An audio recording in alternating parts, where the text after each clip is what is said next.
வணக்கம் நண்பர்களே.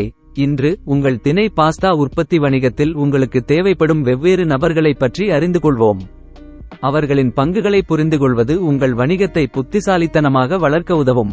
பணியமர்த்தல் உத்தியையும் நாங்கள் விவாதிப்போம். பணியமர்த்தல் செயல்முறையை எவ்வாறு படிப்படியாக அகற்றுவது, இதனால் உங்கள் செலவுகள் கட்டுப்பாட்டில் இருக்கும், மேலும் நீங்கள் லாபத்தை விரைவாக அடைவீர்கள். தொழிலாளர்கள் சரியாக எங்கு தேவைப்படுகிறார்கள் என்பதை பார்க்க தொழிற்சாலை மற்றும் இயந்திரங்களின் தளவமைப்புடன் தொடங்குவோம்.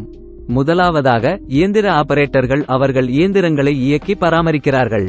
இரண்டாவதாக, பேக்கேஜிங் மற்றும் லேபிளிங் ஊழியர்கள் அவர்கள் பேக்கேஜிங், லேபிளிங் ஆகியவற்றை கையாளுகிறார்கள் மற்றும் ஏற்றுமதிக்கு தயாரிப்புகளை தயாரிக்கிறார்கள்.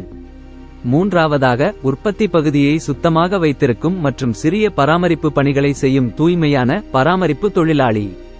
காலப்போக்கில் உற்பத்தியை மேற்பார்வையிடும், தரமான தரத்தை உறுதி செய்யும் மற்றும் பணியாளர்களை நிர்வகிக்கும் ஒரு உற்பத்தி மேலாளர் தேவைப்படலாம். தயாரிப்புகள் தரமான தரநிலைகள் மற்றும் ஒழுங்குமுறை தேவைகளை பூர்த்தி செய்வதை உறுதி செய்ய ஒரு தரக் கட்டுப்பாட்டு ஆய்வாளரின் தேவையும் இருக்கும். கடைசியாக, செயல்பாடுகள் அதிகரிக்கும் போது நிதி, ஊதிய பட்டியல் மற்றும் புத்தக பராமரிப்பு ஆகியவற்றை நிர்வகிக்க ஒரு கணக்காளர், புத்தக காப்பாளர் தேவைப்படுவார். இப்போது 3 ஆண்டுகளில் இந்த நபர்களை உங்கள் வணிகத்தில் எவ்வாறு கொண்டு வருவது என்று பார்ப்போம்.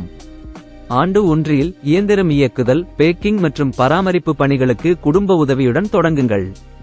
இது பணத்தை மிச்சப்படுத்துகிறது மற்றும் நீங்கள் கற்றுக்கொள்ள உதவுகிறது. 2 அல்லது 3 ஆண்டுகளில் வெளி ஊழியர்களை பெறுவது பற்றி நீங்கள் சிந்திக்கலாம்.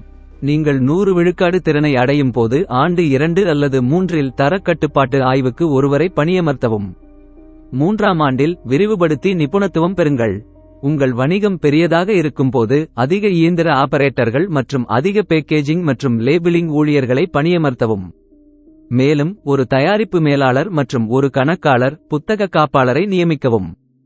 ஒவ்வொரு பாத்திரத்தையும் புரிந்துகொள்வதன் மூலமும் மெதுவாக மக்களைச் சேர்ப்பதன் மூலமும் உங்கள் வணிகத்தை புத்திசாலித்தனமாகவும் வெற்றிகரமாகவும் வளர்க்க முடியும். இந்த வீடியோவை பார்த்ததற்கு நன்றி. வியாபார் பயிற்சியாளர் சேனலுக்கு குழு சேருங்கள். உங்கள் வணிக பயணத்திற்கு நல்வாழ்த்துக்கள்.